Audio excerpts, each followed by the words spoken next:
Hi, guys. Um, I'm excited to be here.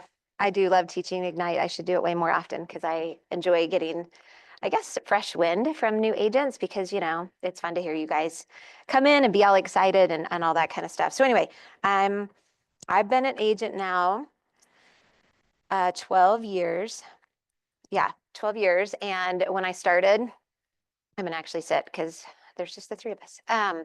When I started as an agent, I just came on. The reason I joined Keller Williams was one of the we were trying to sell our house. It was 2009-ish. We were trying to sell our house, and the market had, was like still recovering from the crash. Couldn't get our house sold, and we used another friend, and we couldn't make that happen. Anyway, in the end, somebody referred Peter Morkel. If you haven't met him, he's stellar, and you're going to definitely want to make him a person on, starred on your contacts. He's amazing. And he was so great. And so when I was going to become an agent, I was like, oh my gosh, wherever Peter is, that's where I want to be. And when he started our transaction, he had owned his own brokerage. And then after he was in the middle of our transaction, he actually switched here, closed his own brokerage to join because he felt like Keller Williams was such a huge plus. So I called him. I was like, where are you? And I was like, great. So I met with Johnny, who was the team leader at the time. The next day, started in real estate stuff. And the first couple months, good morning. Don't rush. Don't rush. I'm just greeting everybody. Um, so I met with Johnny and started my real estate classes. And my goal, my big why at the time was my oldest daughter was getting ready to graduate high school and was starting college. And I just wanted to be able to help her in college and send money to her when I wanted to and not feel like it was grocery money for us or money for her. And so I started in real estate with Johnny. And I remember him saying to me, like, how much money do you want to make at first? And I was like, gosh, if I could make like 30,000, I would just feel like I had achieved. And he literally laughed in my face and he was like, okay, you might want to shoot a little higher than that. So that was kind of my introduction to that. And so I joined the team. For the first 6 months, I was solo, and I did do one transaction during that time, which was a short sale. Holy smokes, that was tough. I worked my fingers to the bone on that sucker, but we got it done. And then after 6 months, I joined the Red Sign team, and I was on the Red Sign team for about 6 years. My husband joined the Red Sign team too. He does mortgages and always had. He encouraged me to get my license for a lot of years. Team. Then a couple months later, he got his real estate license. So he does both mortgage and real estate. And he jumped to the Red Sign team too. And then after 6 years, we just felt like we were in a little bit of a different place. We had our second daughter was going off to college, and we just were going to be more flexible traveling to see our girls. And so we left the team to be our own little team, and that's where we are now. So it's been, I don't know, what's that then, 5 years on our own, almost 5 years. And we have loved it. We've enjoyed real estate. A lot of freedom that it's given us and a lot of hard work. You learn a lot about yourself when you do real estate because everyone who does real estate loves selling homes, helping people, doing those things, getting closings done, solving those problems. But very few people who do real estate love the work involved in real estate. And so you start to learn about yourself. What things do I avoid on a daily basis? What things are hard for me? What things do I need maybe to get some assistance on? Because I literally would rather do anything else than do that. So it's a really good check on our personality types to figure out what we're willing to do and how we're willing to do that. And my advice to you is learn early on. Definitely press yourselves to do hard things and stretch yourself so that you can continue to grow as an agent and be well-rounded. But if there are things that you're just time after time after time dropping because you're not going to take care of it, find a system, find a person that can help you with that. Don't fight it. Just do the things that you're super excellent at. And so that's kind of my advice to you. I think that's everything about me. My third daughter now is getting ready to go to college. My kids are all almost 6 years apart.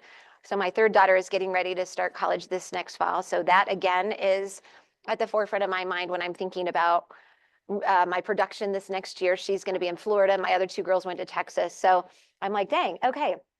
So Florida. So now that's in the back of my mind again, like being in Florida often or her being home keeping that in mind with the things I want to do this year. What's my big why? What motivates me? So that's kind of where I'm at right now.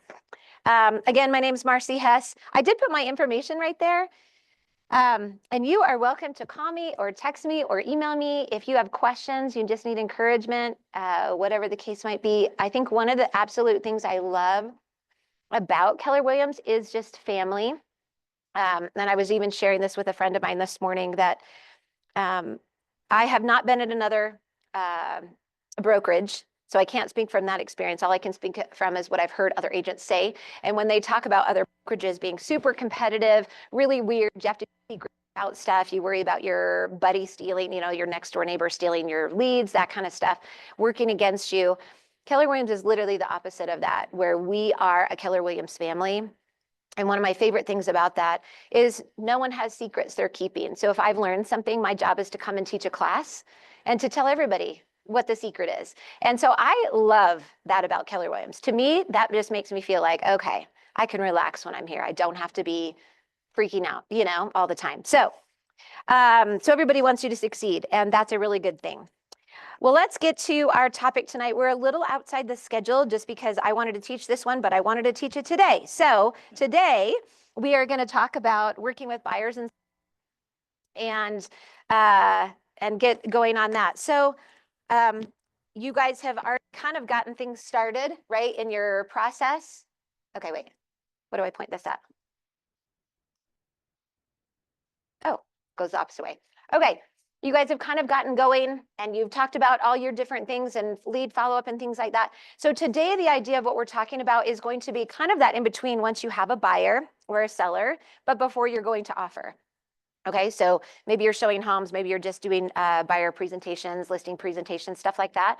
And that's kind of where we're going to discuss today.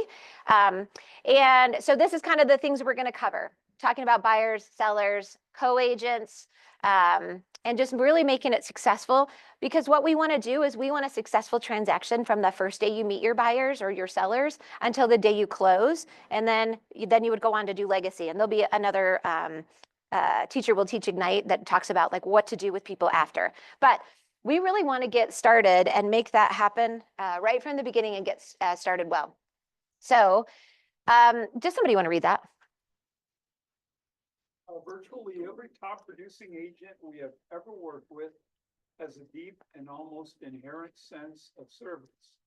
They have a servant's heart and place their buyers or sellers' real estate experience above all else. They are always thinking service. Yeah, I love that. And if you guys haven't read the Millionaire Real Estate Agent book, I highly recommend it. I'm sure somebody else has already mentioned it too, but lots of really good nuggets in there and a wealth of information you can have. But that's what I'm saying is we are all servants at heart in the sense that we want to help people. You wouldn't be in a service industry if that wasn't your heart's desire. And so I think that's a huge motivating factor and one we're going to build on, because that's a big plus for us, that we care about people and that we care about the transaction and what's going to happen. So let's see. First part, success with our clients. Okay, communication. Are you guys exceptional at that? Yeah. I really sometimes struggle. I'm by nature, I'm chatty. And that doesn't necessarily mean I have a lot of information. Sometimes it just means I talk a ton.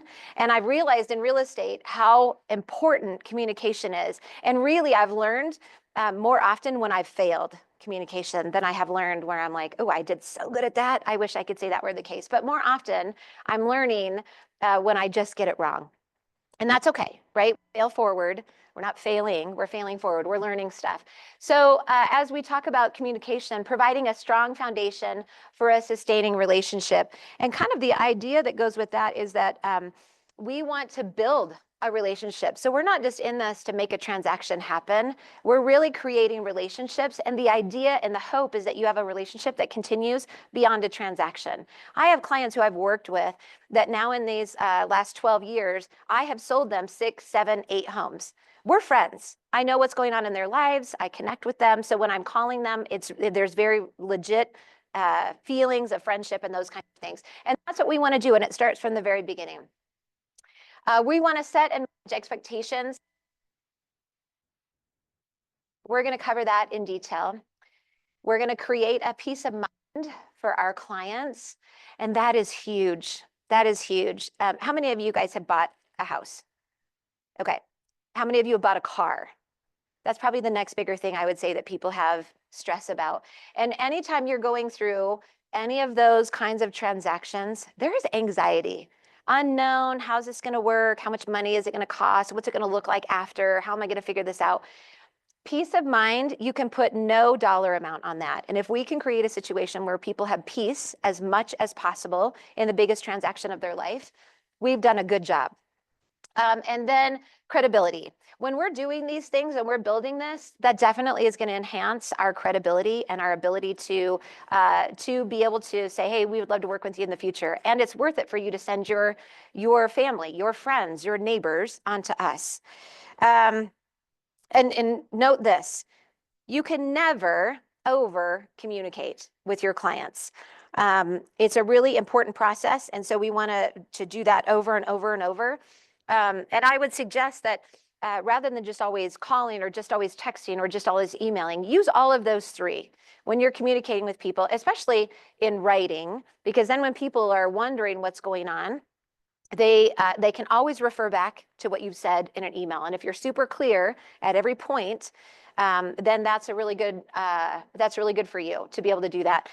And we'll talk about a couple of those things that you can do to keep people on the same path and to communicate that. But also in command, if you haven't taken a class on that yet, you will. And then our KW app, there's like built-in things for you to use. You don't have to reinvent the wheel. In fact, don't reinvent the wheel because that would be a waste of your time.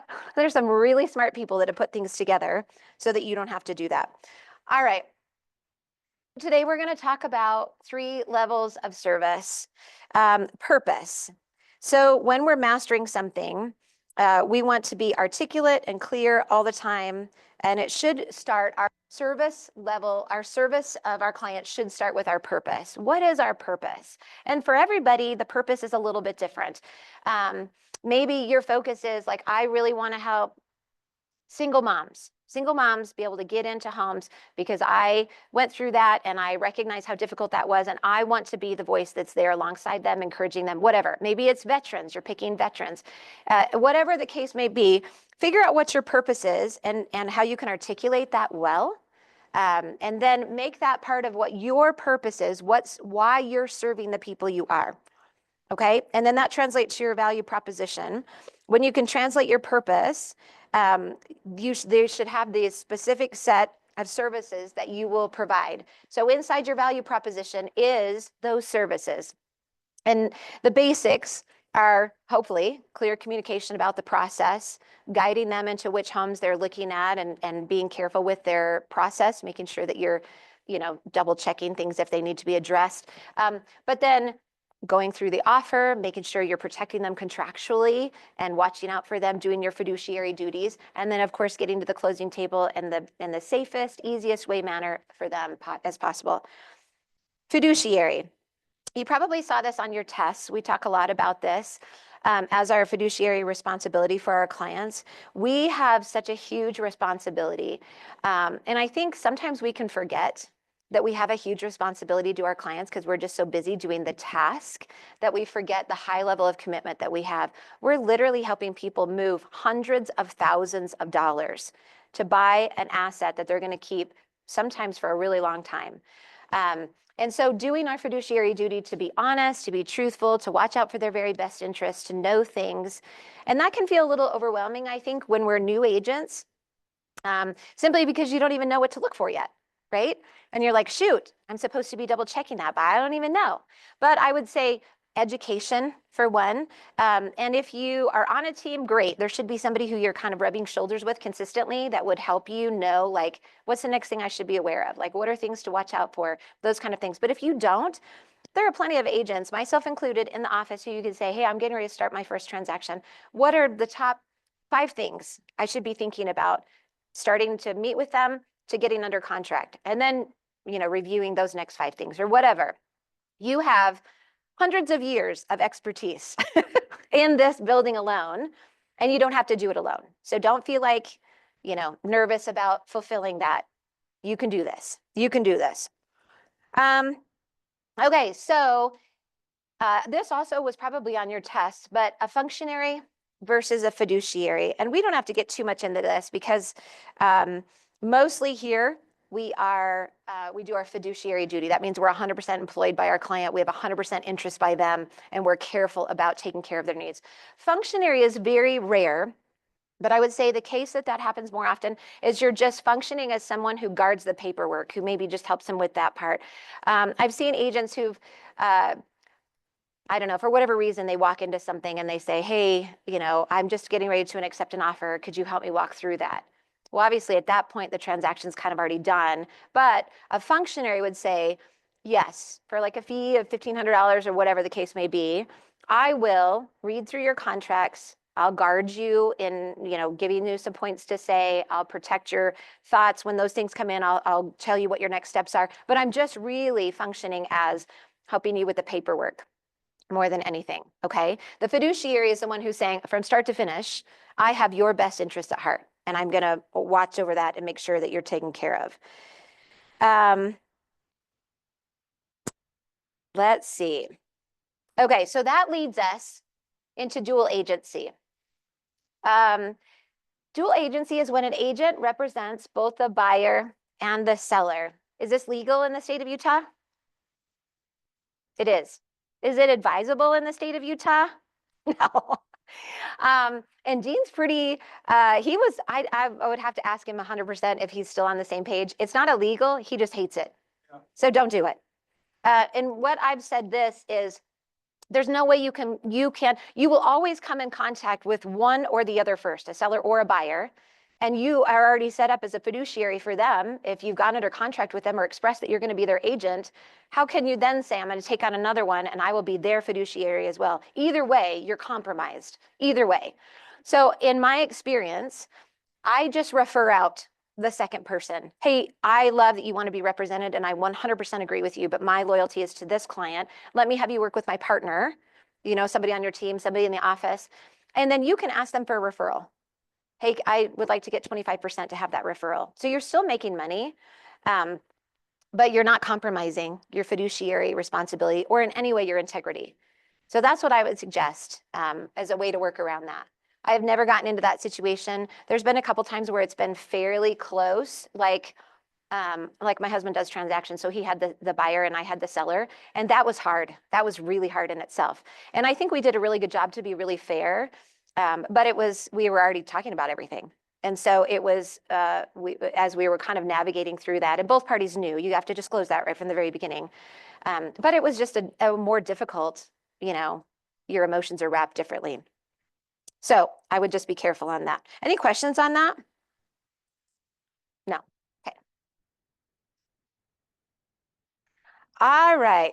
Oh wait, there was two that said the same thing. No. Oh, I love the example of fiduciary versus a dual agent. The example is if you were going to go to court and you were being sued, would you want your agent to represent you and the other side? And I was like, that puts it into perspective, right? Suddenly I'm like, heck no. I definitely do not want them representing us both. Anyway, so setting expectations. Okay, so if this is the transaction process here, as we're going through the process, we know, or we're learning, what each steps of these processes look like, okay? But our clients don't necessarily know that. And I cannot tell you how strongly I'm recommending that you set expectations and you set them over and over and over. You're just going to keep saying the same things over and over and over because you are going to get wrapped up in real estate and then you forget the little details. So even now, as you're starting out the process, on each one of these, my suggestion is getting pre-approved for a loan, especially nowadays with AI that they can whip up a quick video. Do something like that, whip up a video that says how to get pre-approved. So when you're talking to your clients about it, you send them an email, hey, thanks for meeting with me today. The next step is getting pre-approved. Here's a little video explaining what I already went over with you. Super quick. And then you set that expectation. And if we get the expectations right, then we don't get to the point where we're making an offer, but we're like, shoot, we have not even gotten pre-approved. Be adamant. Don't let anybody pressure you that they have to, they don't need to do that. I'll know I'll qualify. I'll blah, blah, blah. people have so many excuses why they don't want to get pre-approved. But the fact of the matter is, when you're making an offer, if they're not pre-approved, you're losing time and you're losing your negotiation power. So if they want to come in strong, they want to be all in, ready to go, then they can show you by getting pre-approved. Or if they're all cash, they need to provide the document that has their bank statement. They can white out their account number, but how much money is in their account, because you're going to send that with your offer. But all of that should be done right from the very beginning, so you know exactly where you stand. They also know the payment that's going to be on their property. Nothing's worse than getting a house under contract and then they're getting pre-approved and then they're like, I can't afford that payment, or I don't have that amount of down payment, the down payment that's needed or whatever. That's just stupid. It's a stupid waste of your time. It's okay. Yeah, Becca just did a listing up and I got a guy who's interested. Yay. Yeah, don't stress. Don't stress. Yeah, I get you. So we want to definitely demonstrate our expertise by constantly explaining the process and going through it over and over and over, okay? And so my suggestion is, again, with each of these, get your buyer presentation set up so that each one of these is covered in a small amount of detail, focusing mostly maybe on the big ones that start out you at the beginning, right? And then you keep hitting those along the way. And then if you do video emails afterwards that say, okay, congratulations on getting pre-approved. Remember, the next step is now we're going to be searching for homes and we're going to be looking through that. Here's what happens during that step. And then usually I reiterate what happens in the step you're on and then the next two. And then as we're out looking at homes, then I'm talking about, okay, making offers and negotiating terms. And you have to just keep saying it over and over and over. Once you have an offer, you're obviously talking more about what's going to happen under contract process, what your timelines are going to look like. And you might think you've said it 100 times. I guarantee you they didn't catch half of it, because they're focused on, down payment money, how the kids' school, does my couch fit in the living room? What's my mother-in-law going to think? They're not 100% focused on exactly where you're at.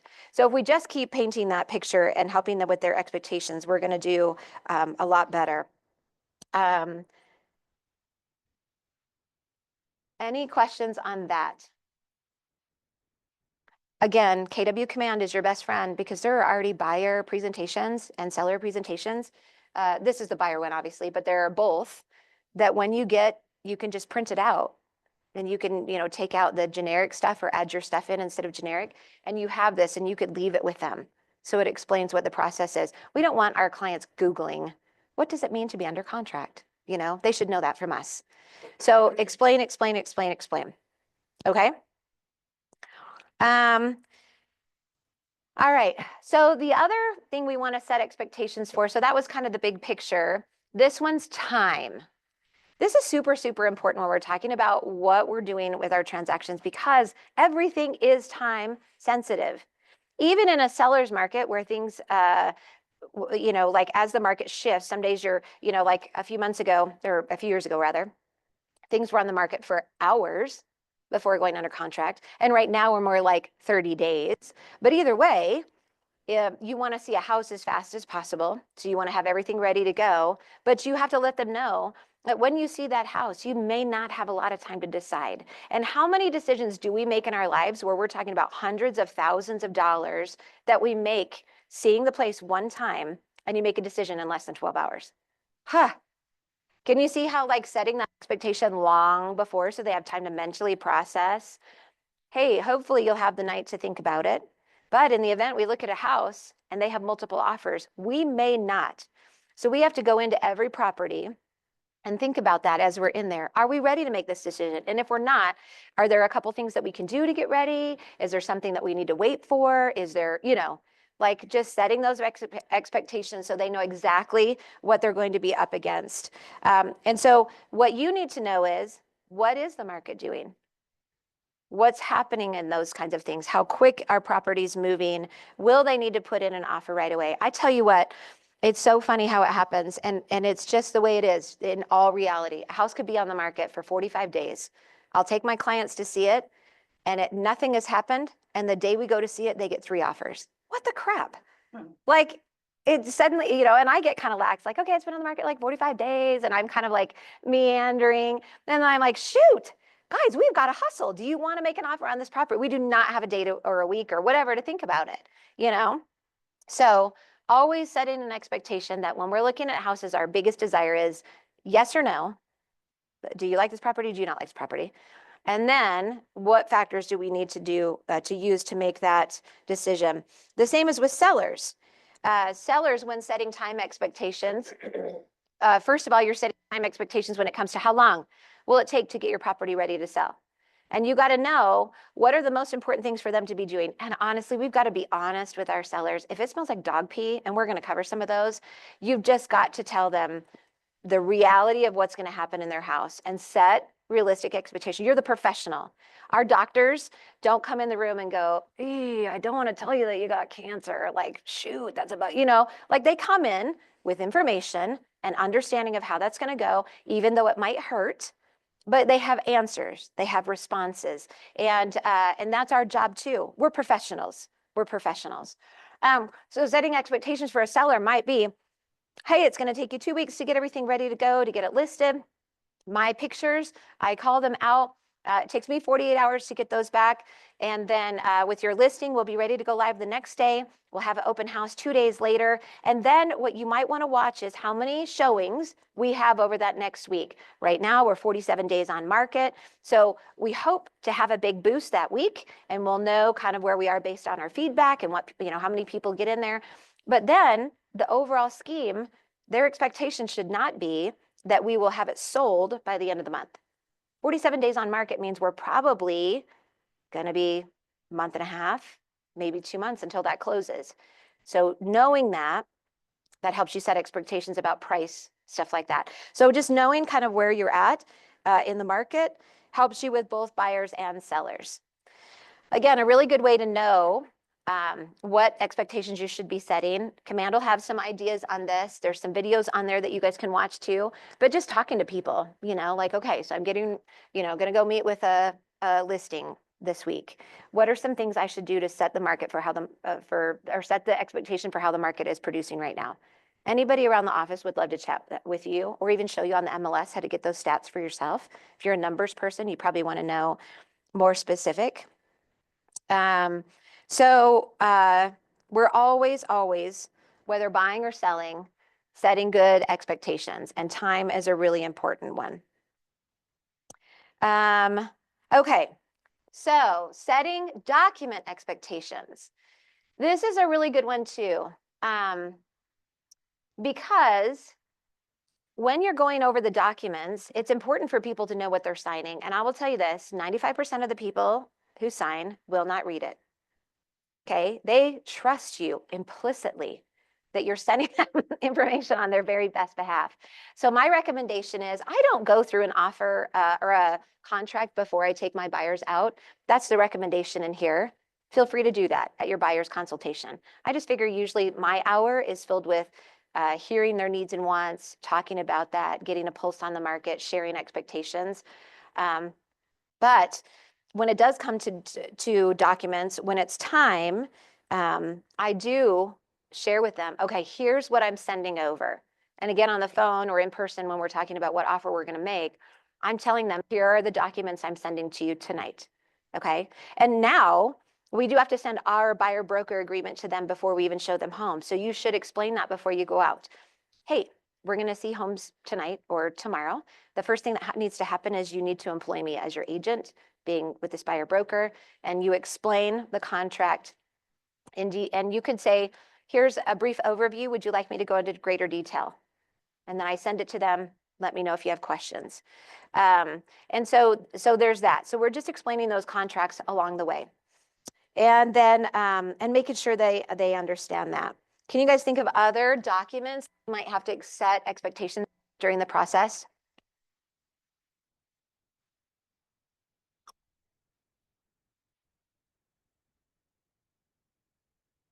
How about an appraisal? Oh yeah, what were you gonna say? Seller disclosure. Disclosures, exactly. Exactly. Uh-huh. Really like your thing about this is the overview. You want me to go into greater detail? Yes. I found my last one, wouldn't say I got in the weeds too much. Yeah. I was doing section by section. Yeah. And it took forever. And people, right. Polish, I would have hit on the top 3 or 4. Right. Instead of section by section saying, this is what this means. Okay, this is what this means. Yeah. And it just took too long. Yeah. They If they want to go through it on their own, I usually just say, that's totally fine as you're reading through that. Call me with any questions. The big thing we need to know is that you need to double check on there is first that I've got your information correct. Your purchase price amount is correct on there. You understand the numbers that we put in. And then just your obligation to perform and tell them where they can find that. So then if they have other questions, they can come back. But yeah, I have one client right now who is incredibly detailed. I am not. I'm big picture girl all day long. And he sends me like a 4-page email about what we went over with pricing strategy. And I'm like, okay, sounds good. Because I'm like, it just doesn't appeal to me. But then I was realizing like, okay, I need to be far more in depth with him because that's what he asks of me. And so ChatGPT, I'm like, build this out so there's a little more to it, make it, add the extra details of this, that, and whatever. But it's helped me be more formal. I'm not very formal, so I need a little more formality in that. So that's been super helpful. So another thing might be an appraisal or an appraisal waiver if they're gonna not do an appraisal. Let's see. Property disclosures, we said lead-based paint disclosure. That's a big one too. They're going to often see that on the, it has to be attached to the listing if the property is before 1987. So double checking that before you even show the home. Did they already say there is lead-based paint? Because that's a huge cost factor if you're going into the home thinking, oh, they have seen it or they haven't seen it. You know the difference of what the cost to remediate that will be. Let me think what else.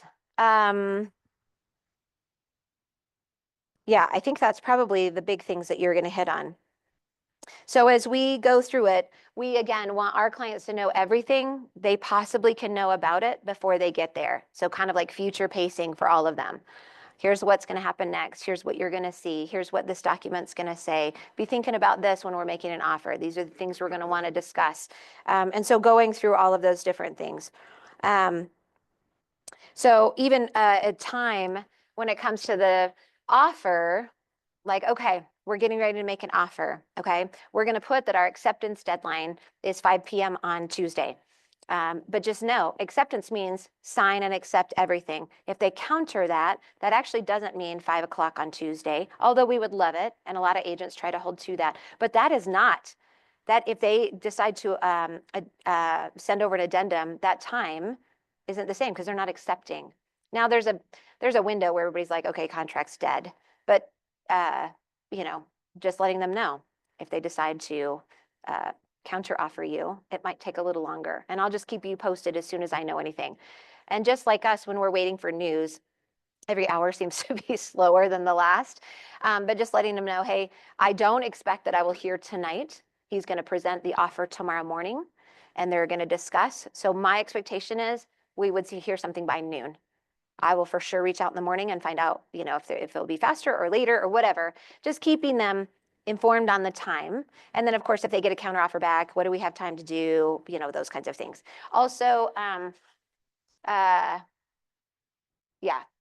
So just making sure they know that about with the time based on their contract, what the scenario is, and then talking about it when it's appropriate. Okay. I should keep track of the time. We get done at 11, right? Oh gosh, we have so much to cover. Okay, communication. We mentioned this, that communication was super, super important. And one thing I just want to impress upon you is just because you became a real estate agent does not mean that you have to work 24 hours a day. That is an absolute misconception. No one should expect that of you. And if they do, maybe they could go to a different agent. But it is absolutely okay for us to turn off our phones, to attend our kids' important events, to go be with our parents on a Sunday and feel like we aren't interrupted. The one thing I want to say about that, though, is just making sure that you communicate your expectations. For me, I can let things go. So at 8 o'clock every night, my phone goes on Do Not Disturb. And unless it's an absolute immediate thing, I don't respond until the next morning at 8. And that's the first thing I do in the morning after, I have my quiet time. I kind of wake up, get myself together at 8 a.m. Then I'll start responding to texts or emails that came through the night before that need to be responded to. But I don't answer calls at 10 o'clock at night. I definitely am not working on contracts at midnight. I'm not about that because I feel like, and maybe there's been a rare exception where we saw it late and it had to be in, for multiple offer or whatever. But on the norm, absolutely not. There is so much burnout in real estate because people just forget that it's okay to have a life. And that's absolutely important.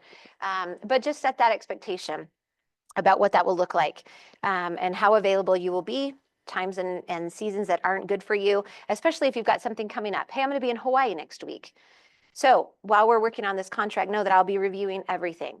But I'll call you first thing every morning and first thing every evening and just go over what's happened in the day. But, whatever the expectation is you want to set, that's fine. If you're going to be gone the whole time and your teammate's going to handle it and you're just going to only be called in on major decisions, let them know. That's absolutely acceptable. Absolutely acceptable. You just have to set the expectation. Okay, so they know what to figure out. The other thing is finding out how your client likes to communicate best. Do they want text, phone calls, emails? Do they want summary? Do they want detail? It seems like a weird question to ask in your buyer or your seller consultation, but that's really important because you don't want to miss that right from the beginning. And they're like, geez, she always texts. And they would much rather have a really good phone call. I do love written communication because you can always go back. But written communication does not always express what we're trying to say, nor answer their question. A lot of times there's implied understanding, and so sometimes that can be hard. So find out what's best for them. And truly, if phone calls is not your thing, you got to get over it. So, and it's for the sake of the client, like to serve them best means I call them. Doesn't mean you have to call everybody you've ever known all the time, but to serve this client best, I'm going to make a point to make sure I have a time to call them and to have information for them when I call. Let's see. Oh, also, who's going to be on the transaction? Do they all want to be on like a group text, a group email? Does the wife want to be in on it and the husband? Does the husband work nights and he doesn't want to be bothered during the day? Does the wife do all the business and she'll just chat with her husband? Finding out exactly how they want to be communicated with, who the point person's going to be, and then what to do with that. So I usually just have people on a text and they can kind of silence it if they want, but I'm always asking. And when it's time to make a decision, who do I call? We need to have a phone call. Who am I going to chat with? So those are really good questions to have. Also, Question on your schedule.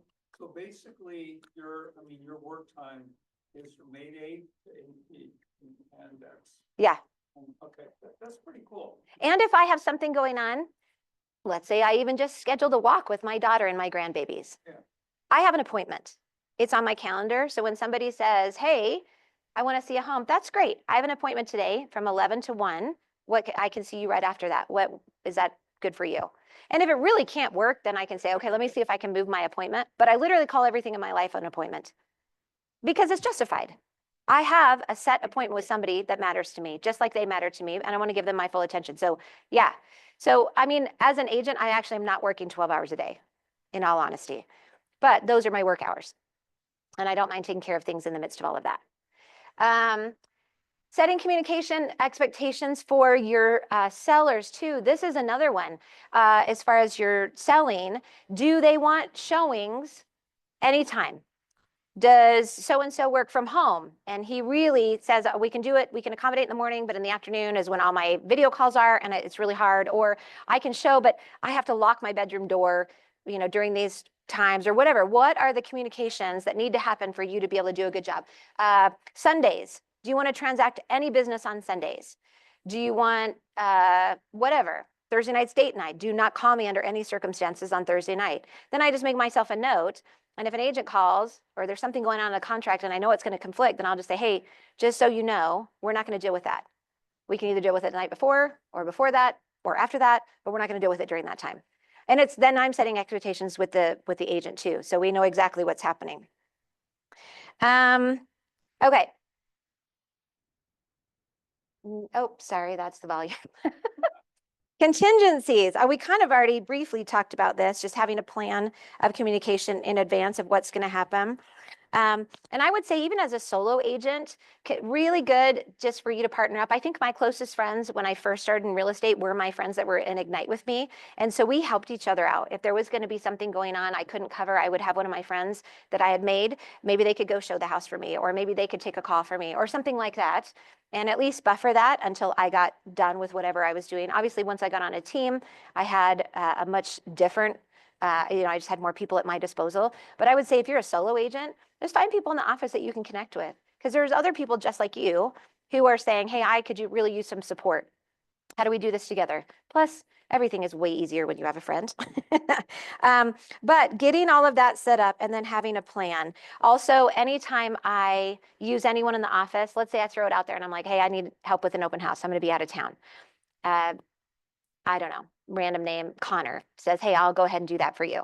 And I'm like, perfect. When I'm telling my sellers, hey, I'm going to be out of town for that first week of your listing, but I have a stellar teammate. His name's Connor. He's going to come in and do this for you. And we're going to be in constant communication about that. He's a great guy. He's learned from the best, that kind of stuff. And so he's my teammate. Everybody I work with here is my teammate. And that's how I say it. I don't say, one of the new guys at my office will do it. I never, ever say anything like that. I'm this building up what we're doing, because we are all professionals here. And so anybody you're going to work with is going to be your teammate and a great asset to you.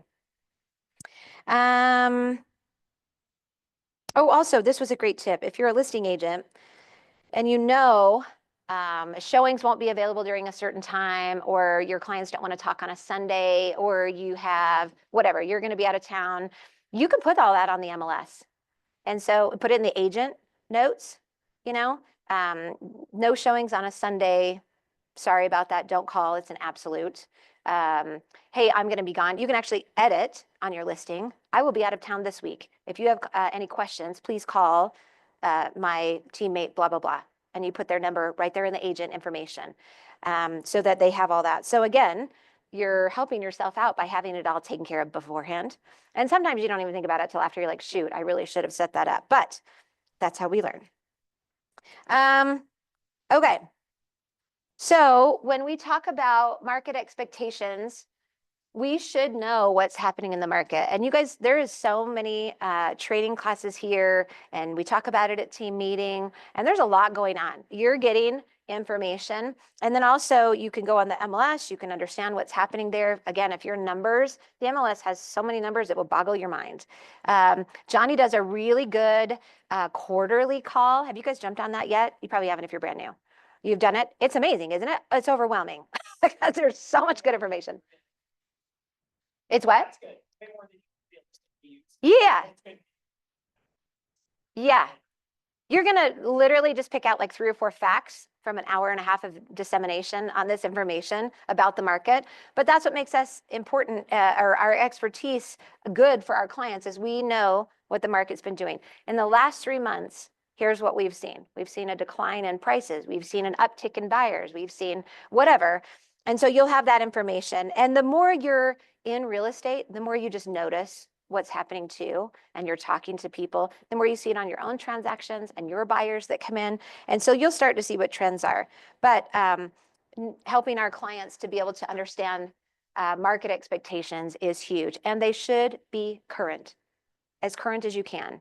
I would say know the big real estate overall, know your last year, and especially your last few months, and kind of having a prediction of what's going to happen. I mean, in Utah, we don't have a season that doesn't sell, but we do have a season that's slower, and that would be winter. We're getting ready starting in March if the snow doesn't fly hard.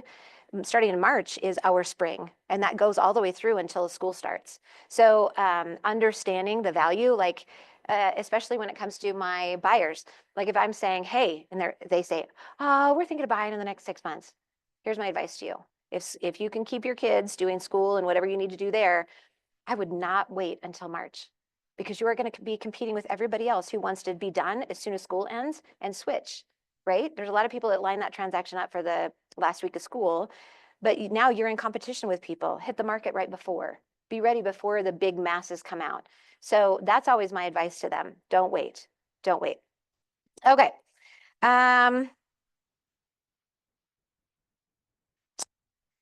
let's see. I said before, KW and Command, your app and all that kind of stuff.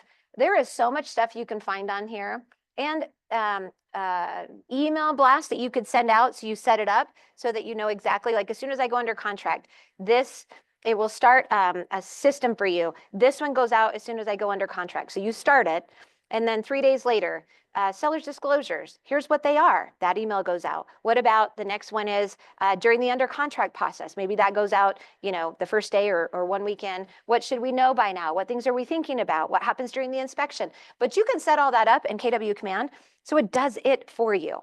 You do have to set it up, but right now you have time, right? While we're getting our business up, these are great things we can be working on. Also, I literally asked ChatGPT the other day, I said, as a real estate agent, what are the top 10 things that people need to know about the real estate and what's happening? And then I can start building all these emails too, just to communicate with people. Like, it's insane how much information is already on AI and super freaky. And I'm kind of old enough to be a little scared of that. But at the same time, I'm like, it's got it all right there. Why would I say I don't want to do it? So super, super informational. Okay. All right. So gaining referrals. And I know that's a weird thing to already start talking about is referrals at this point. But here's the point of ask referrals from the beginning is we are creating these people for life. We want to have clients for life, and we want to build these relationships with them. And so at the beginning, you can even put it at the bottom of your email. You could put it at the bottom of your texts, that it's just like in parentheses or whatever, your signature that signs off that says something, hey, if my services are great, I work on referral. Do you know of anybody else who'd like to buy, sell, or invest? It doesn't have to be complicated. Doesn't have to be weird. Oh, wait, that was asking for business. Referral. Hey, if I've done a good job for something, would you be willing to write a Google review? And I know when we were on the team, I've not been as good at setting this up since I've been off the team, but asking for a referral at the beginning, at the middle, and at the end. And you typically don't get it at the beginning, and you may not even get it in the middle, but you've now asked 3 times, and people have to see something multiple times. So by the end, then they're like, oh yeah, I would leave them a referral. They're thinking about it. They're thinking about their review on Google, and they're thinking about who they're going to tell, what, and all the process that went on and whether it was worth it. So 66% of sellers who used an agent found their agent through a referral of a family or a friend. And I actually think that's a little higher here in the state of Utah. Like, we're like 85%, right? Do you know what the number is? Okay, I really think it is that high. It's a very small amount in Utah that don't use agents. So when you're thinking about that, who do you know? We should be asking constantly throughout the process. And I find I'm not real direct. So in my buyer's consultation, I'm not great at it. But putting that in my email when I'm doing my follow-up after, easy. Again, make it part of your signature. If you know of anybody, I'd love to help them, and making that really easy. So as we're providing value and service, that helps. And then as we're asking them who they know and what kind of referrals they can offer us, if there's anybody else we can help with, that's really easy too. And then the reward is the referral, we reward them. Our reward is the referral. Their reward. You cannot solicit referrals. You cannot say, hey, I'll pay $100 for anybody who gives me a transaction that closes. That would be stellar, but we can't. It's illegal. But you can reward somebody who does give you a referral, and thereby cementing in their brain that when they give you a referral, they get a treat. So we send out Swig gift cards or Crumble gift cards or something like that. So if somebody gives me a referral, I will send them a thank you note, handwritten, and a gift card. I appreciate you so much, and I just want you to know I really value your referrals. And even if that referral never closes, if it does close, I would say if it's been a referral that you can even keep track of, so on your spreadsheets, you could write, where did this come from? Did I send them a note? Those kinds of things are great to track. But you could even tell them after, hey, so-and-so that you sent me closed, that was amazing. Here's a $10 gift to Amazon. I mean, if I spent $15 on referrals and I got a transaction out of it, it's clearly worth it. So I always reward that. And I make sure I do that super quick so that if they sent me the referral and within a few days, they have my handwritten note. Okay, so we talked about reviews, and I think that's really important. So if your purchasing or selling experience exceeded your expectations, is a great idea for wordage, by the way, verbiage. Would you be so kind as to give me a brief review? I'd also like your permission to use this in my advertising and marketing. So there are a lot of places you could ask for a review. Whatever's important to you, I would probably pick one or two. Don't try to have a review on everything. But I love that. It's so simple. It's not pushy, but it is direct, right? Does that seem threatening to anybody? No. Yeah, not so hard. Not so hard. And then it gets us out there and people are talking about it. And if you're doing in your buyers or seller presentation some sort of little booklet, you could even put your reviews inside that so that they know people have reviewed that and those kinds of things. So that's really easy. Okay. With seller reviews, sorry, I have to throw away this gum. I feel like I'm gonna show. It's right there. Perfect. Okay. Suddenly I was looking for a garbage can and where I thought one would be, but it's there. So seller reviews. The great thing about seller reviews is there's a handful of things, just like with the buyers, you could go through the process, but maybe talking about how quickly your home sold, maybe talking about how they got their asking price or above, or maybe they were committed or impressed by the service how committed you were to making a difficult transaction a good transaction. Can you guys think of any other like seller related reviews that we might be asking specifically for?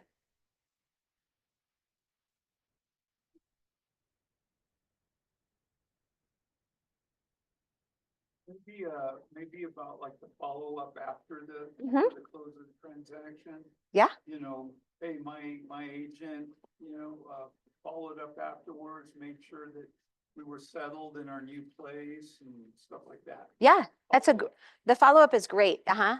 Yeah. Yes, absolutely. Negotiate my wife. She'll send me to go buy stuff off KSF classifieds because she will not ask for $5 off. I'm like, all right, I'll ask them. Yeah. At the end of the day, I know what I'm gonna pay, but Right. some people negotiate, and so if they have an agent who does. Yeah. That's really valuable. Absolutely. Absolutely. And I think the value of setting the expectation, like when I started in real estate, the HGTV was ridiculously huge as far as like all the buying and selling programs, but they were all somewhere in the South where house prices were like, I don't know, $160,000, and they'd go in and offer 40,000 less. And I'm like, that does not happen here.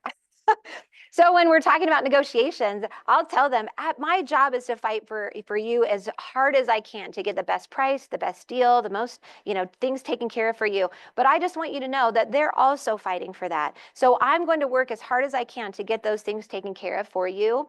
And in the event, these are the things we really have to have. And I'm going to fight most specifically for those. And so I just want them to know too, setting that expectation of what, if they want $40,000 off and that's their offer, may or may not happen. But here's the things I'm going to fight for more specifically. And I think that's a big deal when it comes to negotiations. So then buyer reviews. So maybe some buyer reviews that could persuade people might be, buyer found their perfect home quickly. Agent negotiated a great price. Transaction went smoothly. They were impressed with service. I also love the idea of just education. If you feel like you were educated in the process, would you leave a review about that or something? And you can if you feel like you need a well-rounded review and not just something more generic, you could ask them, was there something specifically in this category that you would write a review about? Yeah. I would also say if you're talking to people about reviews and they have a critique, just accept it. It's okay. Some people are harsh, some people are really nice, but learn from everything. If they said you weren't detailed enough, then be like, oh, I'm so sorry, I didn't do that. And now I'm going to work on that so that I do better. What things would have communicated that better, that I was, more detailed or whatever. I actually had a client who I started showing homes to, and I was really excited. I thought we connected on our buyer's consultation, but then we went out to show homes. And so I'm chatting with her, I'm doing this, and then she totally ghosted me. And I finally got a hold of her like 2 weeks later, and I said, hey, something happened? And she had already put a house under contract with someone else. And I just said, what, was there something I did wrong? She said, you smiled all the time. I just felt like you never took me seriously. And I was like, wow, noted. Okay. And a part of me was like, what a jerk. And then the other part of me was like, no, it was serious for her. And she wanted to feel like I was super engaged that way too. And so I really wanted to take that as a learning experience. So sometimes people are going to be sort of rough, and that's okay. That's okay. It's just their opinion. It doesn't make it truth of you, but we can always learn. Okay. Any ahas thus far?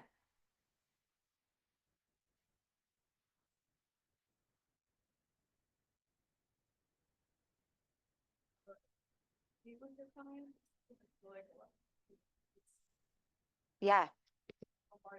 Yeah, absolutely. And I think if you switch it up, it doesn't feel so overwhelming. If you're just sending 1,000 3-page texts a day, that's probably too much. Yeah. Anybody else?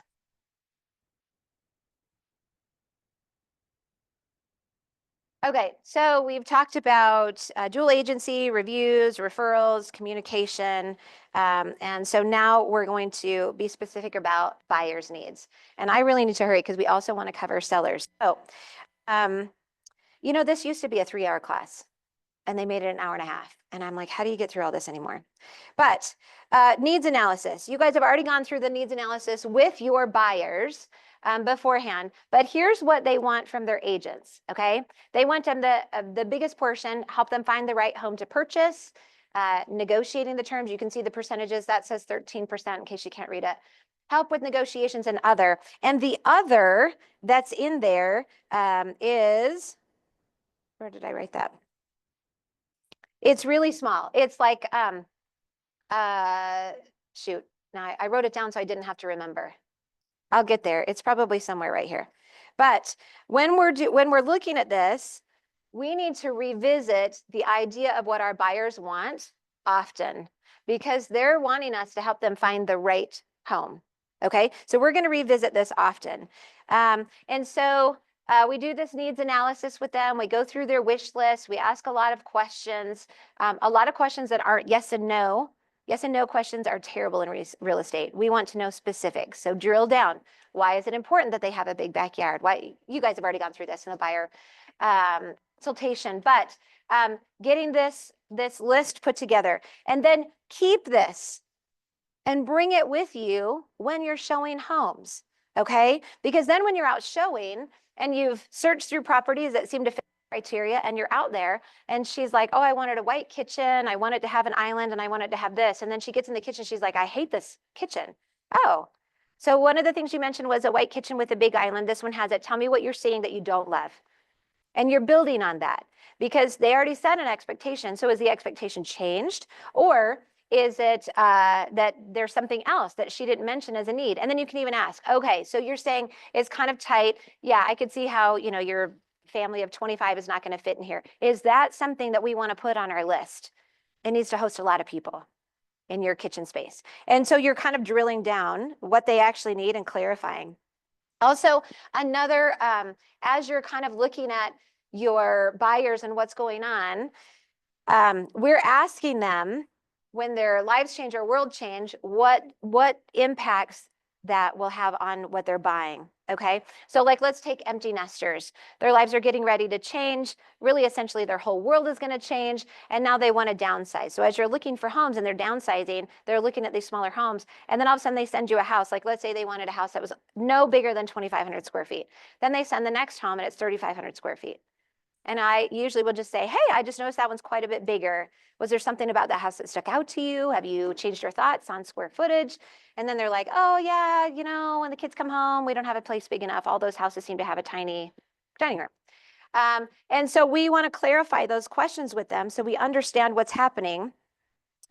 Also, when people are locked in on price, we're committed to only going to 650, not a penny more. And then they send you houses that are 700. Hey, did something change? How do you feel about that? If you guys talked to the lender and realized you had more purchasing power, what you can't find what you want. Just asking what that is, because I think it's our job to find what the need is that they're looking for and make sure we're showing them the right properties. There's been a handful of times where I've been out showing, and after the second house, I'm like, let's just scrap the rest of this, go back to the office, and then we'll actually spend time in the office looking for properties. Hey, I think the ones that we had set up for today weren't hitting the mark. So rather than wasting your time, let's just run, look for some properties that might, and then let's hit it again tomorrow. And that's in their best interest. Don't show them a bunch of things that aren't going to meet their need. Okay, we talked a little bit about tough conversations, and I want to hit this a little bit harder. Again, with our fiduciary duty to our clients to be truthful, to be looking out for their best interest, that does mean we have to have tough conversations. So when you think about conversations you might have to have with clients, what are some tough conversations that you guys can think of? Qualifying for a loan, Yeah? that could be tough, you know, the expectation is, hey, you know, I want this kind of home, but I only qualify for this much. Yeah. Or, hey, you guys qualify for 450. Let me tell you what I see. I've heard your list of needs and wants. We might have to slim a couple of these. Mostly what's in that criteria that you're looking for is going to be a townhome or a condo. How do you feel about that? Or a fixer-upper? You know, and we just have to be tough. And that's our job. Yeah. I have one right now where a client's buying a new house, Mhm. construction, and their earnest money is 5 times. Yeah. House is 5 times what their earnest money is for them selling their house. So Yeah. if their buyer's buying a new house, back out basically until it closes, and they might be on the hook with that $5,000 deposit until it doesn't. Yes. Yeah. Oh, those are such hard conversations. But if we go in, you do. Absolutely. Yeah. Selling, you know, I don't think I have a problem with appraisal. Like, I think you're good to go, but be aware, this is a possibility. Yeah. But I have to take a little bit of a leap of faith, I think. Yeah. Absolutely. Yeah, short of worse than buyers buy your own house. Right, right. And the truth is, if we go in like tiptoeing around it, we do not look like confident professionals. If I go in and say, hey, that's great. Your budget is 450. I love that. We're definitely going to be able to find you something. With that said, we have to manage our expectations, and here's what we're going to find. And you know, and then sometimes we go back and we say, okay, listen, there wasn't anything. Do you get a cosigner? You know, did you whatever? Maybe we can come up with another option for them to be able to get into something else. But when we have those hard conversations, it's really good. Financing, a really hard one, because people do not talk about their finances often, and so we get weird about it, but don't. This is literally our job, to deal with people's finances and help them figure out the money part of it. Go ahead. Yeah. Like to ask buyers about that, like other than budget. Yeah.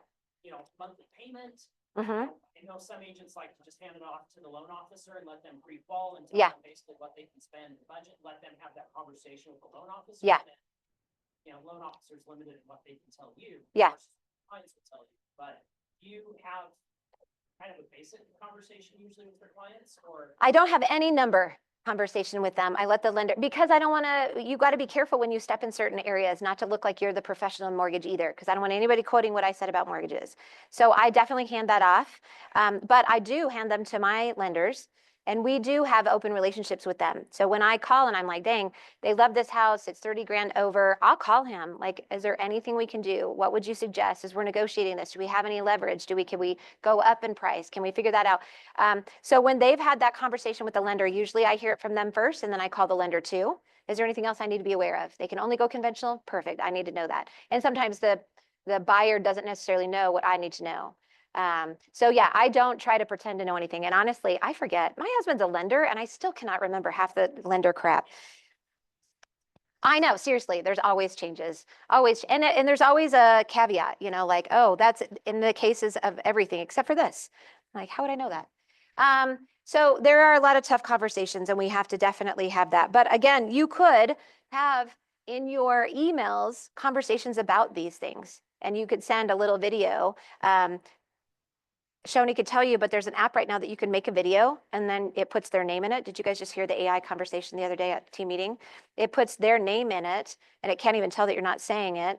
But it's like, how to have you could have hard conversations, and then you just send that one over to your client in an email too. Super easy. So you're saying it, and then you're saying it again in email and on a video. All right, so then you're having those tough conversations, and I'm thinking of the buyers and sellers. If you go into a house and it smells like cat pee, it is your responsibility to tell your sellers what people are going to think. And we can go in and we can be rude or we can be kind. I don't want people shredding my house, but to walk in, I've shown enough houses now. I know what people are going to say in the comments. I know the feedback I'm going to get. So when I go in, I have a current one that they love bright colors. The wall is fluorescent yellow. And then the bathroom is fluorescent red. And then the laundry room is this shockingly bright blue. And I said, hey, my first tip is to you guys, we need to repaint this. And they're like, oh, but we love it. And I'm like, and I'm not discrediting your taste, talent, or otherwise. I just know majority of buyers they want a blank slate. They want to come in and put their picture on this. This is your thumbprints all over your house, your fingerprints. They want their fingerprints. And so most people will come in and see this or that, or the carpet looks a little worn. And I guarantee we're going to get some comments about that. Do you have any interest in replacing that or offering a carpet allowance? Things like that. Smell is a big one. Smell is a big one, and people don't typically want to get rid of their pets. So what do we do about that? And usually that's carpet, maybe getting rid of the litter box, don't leaving it in open space or cleaning it out more often. I don't know. But it's our job. The backyard filled with junk, it's got to go. You're just lowering the amount that people are going to give you. And although that has nothing to do with it, and it's not going to stay on the property, it's just how they perceive the condition of your house. And so having those conversations in a really gentle way, I would say if you know you're going to have that conversation, maybe practice with a friend, like, here's what I'm thinking of saying. Tell me what you heard. How did that come across to you? Would you be offended? Would there be a way I can say that easier? So it's our job to make sure that we're honest and direct and clear with them, looking out for their very best interest, especially because most people, when they're selling a home, desperately need all those funds to get in their next home right now, especially more than ever. Okay, showing homes based on their needs analysis. So as you're looking through properties, searching on what to send them. The other thing is to show them whatever website you're using. If you're using KW, get them your app so they can search for properties on there. The cool thing about KW app is you can search for properties anywhere in the United States. I use my KW app every time I'm anywhere. And I'll be like driving by, I'm like, I wonder what that house is worth. And I pull it up. The MLS does not do that. It's region specific. So I love the KW app because I think it does a really good job of that. The other one I tell them when they're looking at homes, only go to utahrealestate.com. Zillow, realtor.com, Homey, all those, I just say stay away from that stuff because all they're pulling is from information on the Utah real estate, and it's delayed for one thing. And not every agent allows that IDX feed to be transferred. If you want accurate information and you want the homes that are actually currently listed and all the right information, just go to utahrealestate.com or my website. So those are things I tell them. And inevitably, I still get Zillow garbage, and I'm like, sorry, that was sold 6 months ago. Okay. Showing homes best practices. So showing only the best properties for your buyer. Obviously, if somebody wants to see something, let them see it. If for whatever they're like, hey, I just am so curious about this house. That kind of annoys me because I'm like, my time is valuable as yours. But if something piques their interest, figure out what it is. Why did that house, who may not have been outside their showing needs, why did that pop up in their interest? Also, the MLS listing, have that information with you or on your phone or something you can access quickly so that you have all the key details. Mark properties on a map and answer local questions. So I don't usually bring them a map. Everybody has one on their phone these days. And so I don't feel like that's super valuable. But if you do it. The more information you have, the better. And location questions. So I don't know everything about every school. But I'll tell them where to look. I'll tell them what they can look for, which websites to use to see how their schools rate. I'll tell them, who's good at that stuff is Becca Summers. She has lots and lots of really good tools for her buyers to use on how to figure out their neighborhood and what's available. Be knowledgeable of the property and the neighborhood. And the way you can do this is calling the agent, reading through the details, because you can guarantee that your buyers have just studied that and they probably know the facts and figures better than you do.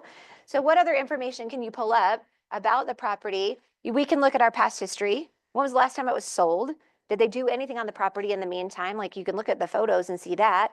How long did they own it before that? Whatever. You can, oh, there was an addition put on by the owner previously or whatever.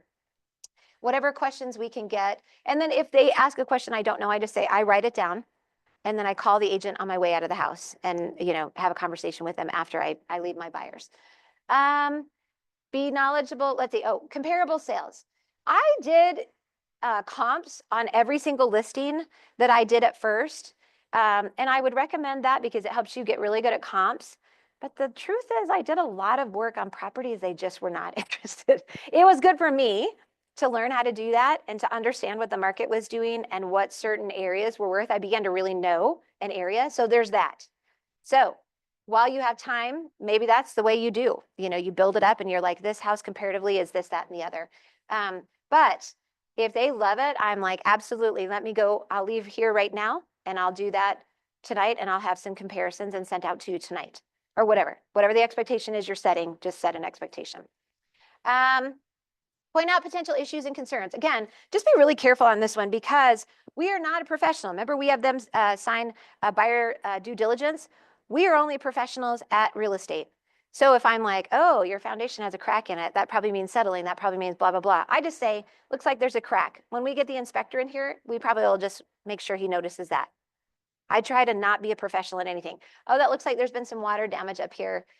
Let's review the seller's disclosures and see if they say anything about that. If not, we're going to have my inspector, I'm just going to have him make sure that that doesn't have moisture in it now, that it's old. Those kinds of things. So I try to be really careful not to look like I know too much because we want to watch and just make sure that we're not dipping our toes into areas that could get us into trouble. Okay, so agent interaction. This again, first of all, can I just tell you, you're a real estate agent, answer your phone. Okay, don't buy into the belief that agents don't answer their phones because they should. We're doing business. It's in my client's best interest to answer the phone when another agent calls or to get back to them as quickly as possible. Because if I'm selling a home or I'm trying to make an offer on a home, I need to know information. So answer your phones. That being said, how we show up on the phone makes a big difference on how our transactions are going to look. My very first interaction with an agent may tip the scales one way or another as to how that conversation is going to go in the future, negotiations, those kind of things. So I don't mean you have to be their bestie, but be kind, be considerate. Don't be gruff. If you're like, hey, do they have a plan to figure out, you know, half the roof caved in, like, what are they going to do about that? And if they're like, well, it's as is. Okay, so like, would you just say there's no plan? Would you say there's room for negotiation? Don't buy into the garbage of like grumpy, but asking good questions and being the buffer. I have, by and large, I have had such great agent interactions.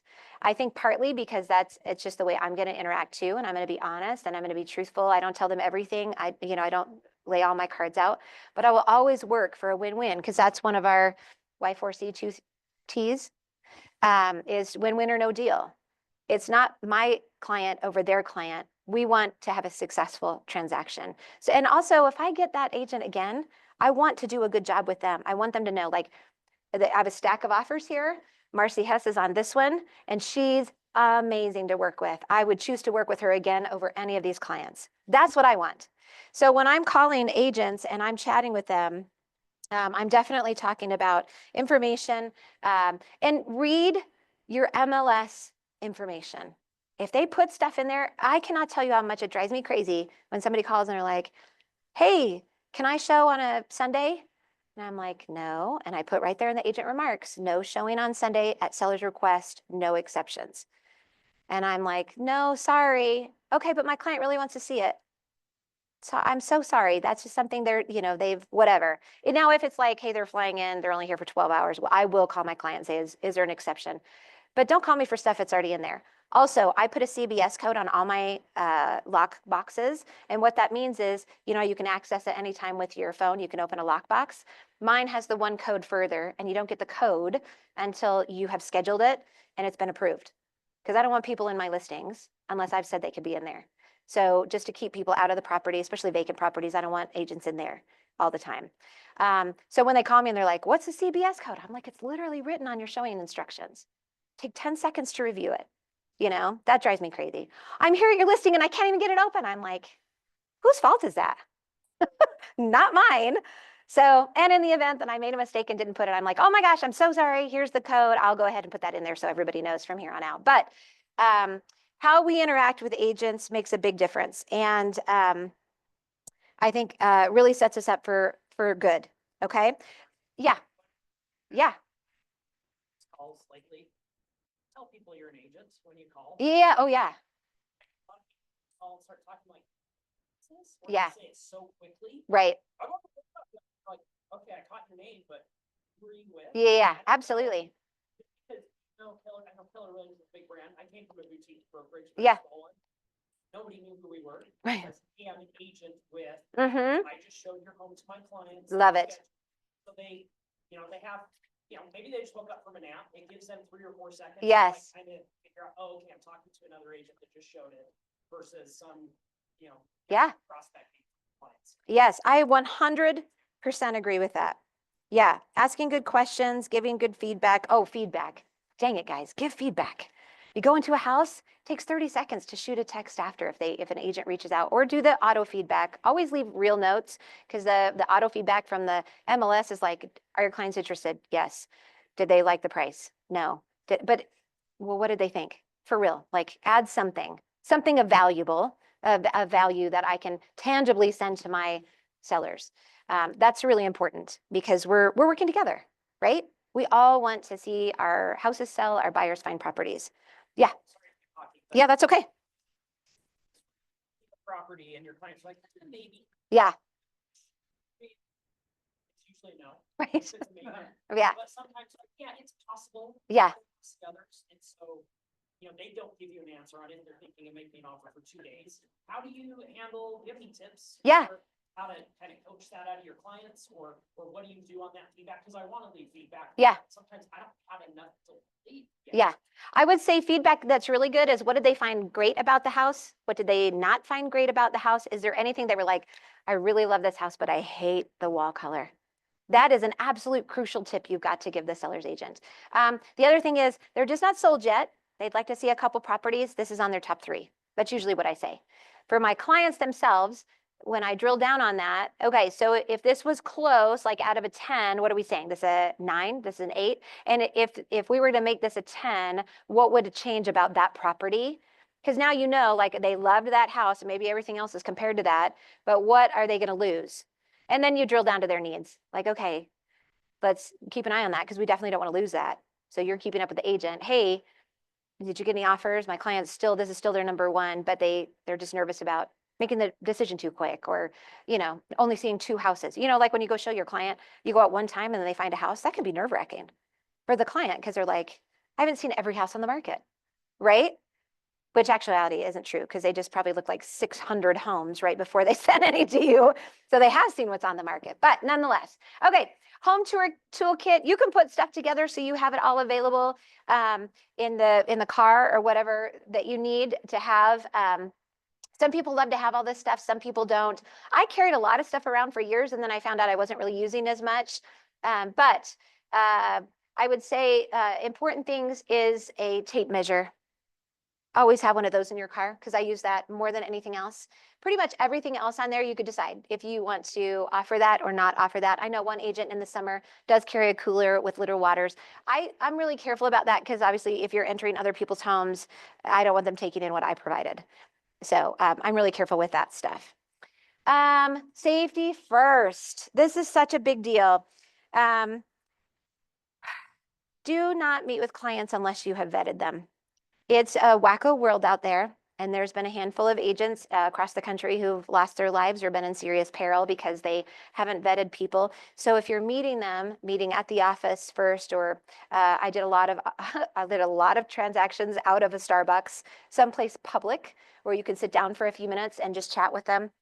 Make sure they're an actual real person when you go out to the property. Also, when you go, if you're going to be going, like let's say Payson, and it's winter, so it's dark at 5 o'clock. You're going to be going to Payson at 5 o'clock, and you know this is a farm that's kind of isolated. Just let people know where you are.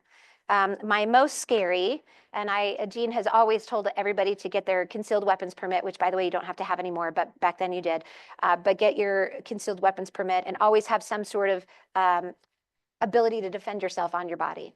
And before I was like, I think I'm pretty good at judge character. Well, then I show up at this property that was in Spanish Fork. It was a property that was in an area that was changing to industrial. And so it was a one and only house out there. Everything around me is dark. It was winter, so it was dark early. The house was vacant. And I was like, I don't even know this guy. So literally I freaked out for a minute and I called my husband. I kept him on speakerphone in my pocket with my location. He knew exactly where I was and that kind of stuff. And I was like, why did I do that? That would not have been worth risking my life. And people will call and be like, hey, I don't know if I want to use you or not. Just show me this house real quick. And you're like, I think we have absolutely the right to say, hey, in this day and age, I'm sure you'll understand safety is a big concern right now. Would you just mind meeting me at the office beforehand? Let me just hear about your needs, your wants, kind of where you're at in the process. And if you feel like you still have to go, then go, but at least you've met them. You know, they're an actual person, that kind of thing. So just be wise. It's a scary world out there, people. The other thing is everything you're doing is being monitored in every house. Just make that assumption. Whether they have a Ring doorbell or not, assume you're being monitored in a house. So being careful inside someone's house to treat it with respect. But also then when you get outside, do not talk offer on the front porch. And maybe probably not even in their driveway or on their front deck. Get further away than that because you lose all your leveraging power if they're talking about everything and they can hear it. I had one of my clients this last year, he literally looked at every camera and reviewed every minute that people were at his house and out on the patio, how long they stayed there. And I would get a breakdown minute by minute. I'm like, okay, great.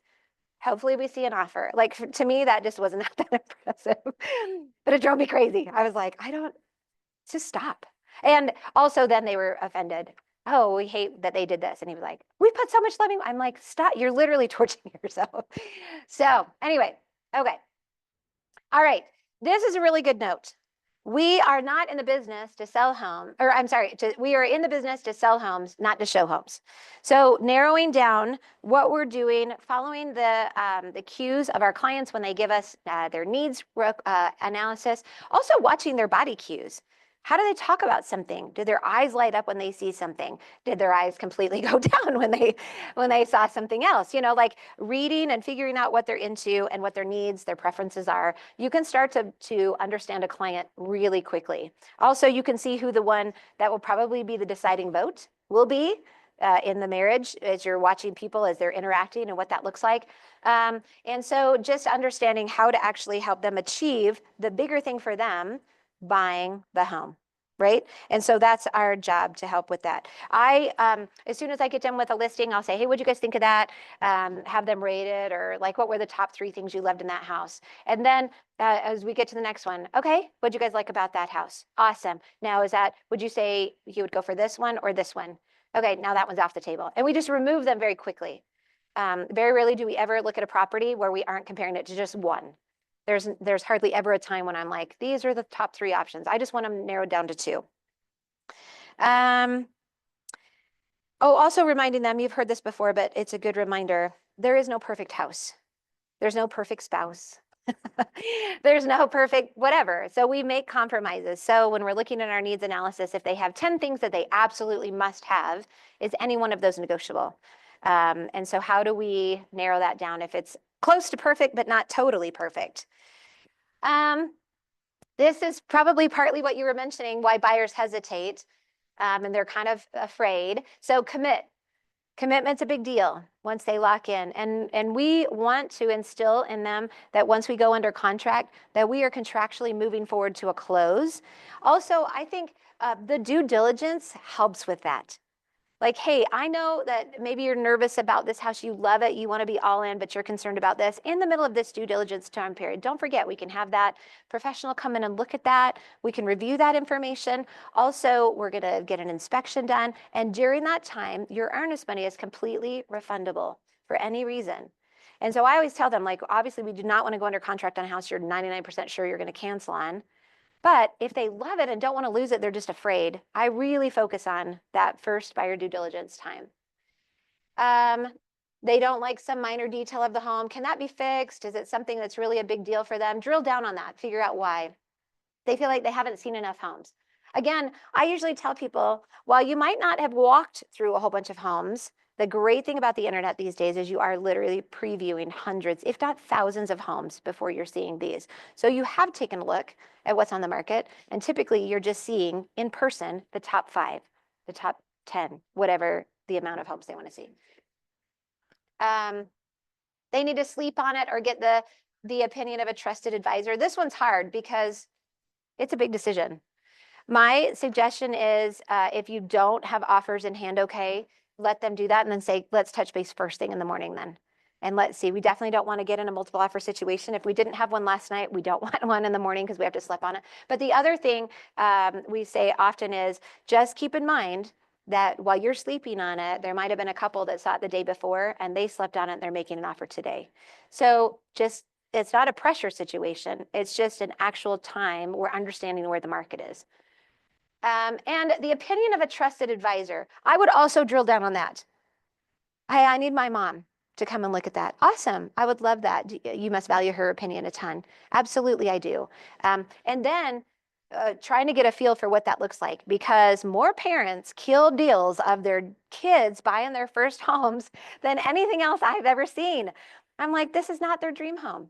This is a first entry home. You know, like they're, oh my gosh, dads, you guys can be the worst. Remember your first home before you critique. Offer your advice, your expertise, all that kind of stuff. Okay, where are we at? Oh, it's already over? Okay, let's just end on this one.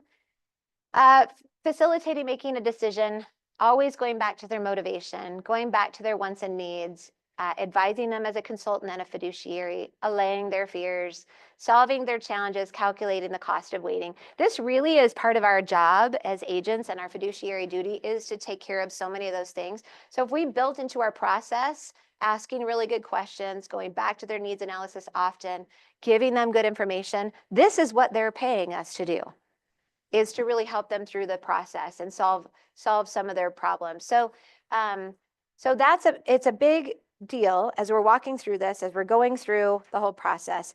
The thing we didn't get to today, what the second part was the seller needs. So in your Ignite book, you should be able to go, I think this is chapter 16, yeah, 16, talk about what the seller's needs are and what you're providing for them and their fears, or read through there, I guess, rather. But it's really, really good information, really good information. So do you guys have any questions? That was so fast, I'm so sorry. No questions. Look how clear I communicated. Okay, well, again, my information's right there. If you guys have any questions, feel free to reach out. I'm always willing to offer my opinion and to help in any way I can. So, all right. Yes, thanks for coming, you guys.